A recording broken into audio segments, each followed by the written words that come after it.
Nous ne trouverons jamais le repos de nos âmes avant d'avoir appris tout d'abord la différence absolue qu'il y a entre Christ et nous-mêmes, et ensuite l'impossibilité absolue d'être jamais semblable à lui. Parce que nous pouvons découvrir en nous-mêmes parce que nous pouvons produire ou accomplir par nous-mêmes. Ce n'est pas en nous. Ce ne sera jamais parce que nous sommes en nous-mêmes. Il faut donc mieux désespérer de nous-mêmes, une fois pour toutes. Ces deux choses sont fondamentales.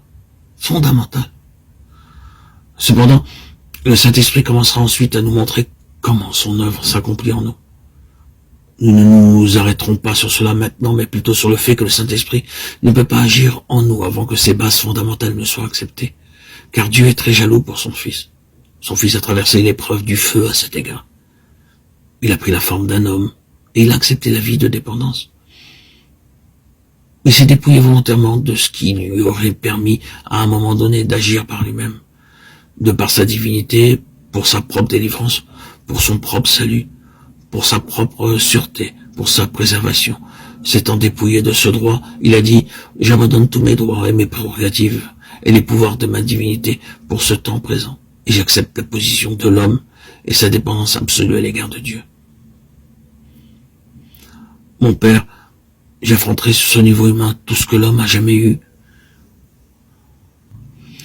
à affronter. Cela ne signifie pas qu'il se fût dépouillé de sa divinité, mais des droits de sa divinité. Pour ce temps présent, oui, il affronta tout, dans tous les domaines, sous une forme et une force concentrées, et en tant qu'homme, et sans une seule défaillance. Il triompha pour l'homme.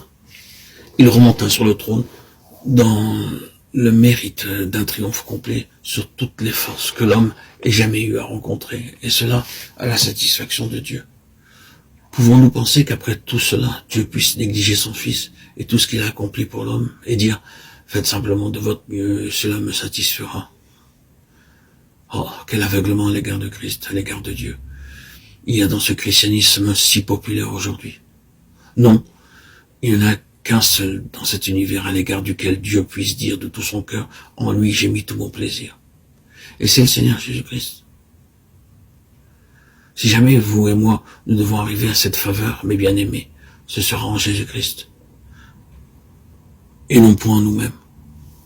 Lorsque nous aurons appris cela, ou lorsque cette part de notre éducation aura été commencée, c'est alors que le Saint-Esprit pourra se mettre à l'œuvre, qui doit nous rendre conformes à l'image du Fils de Dieu.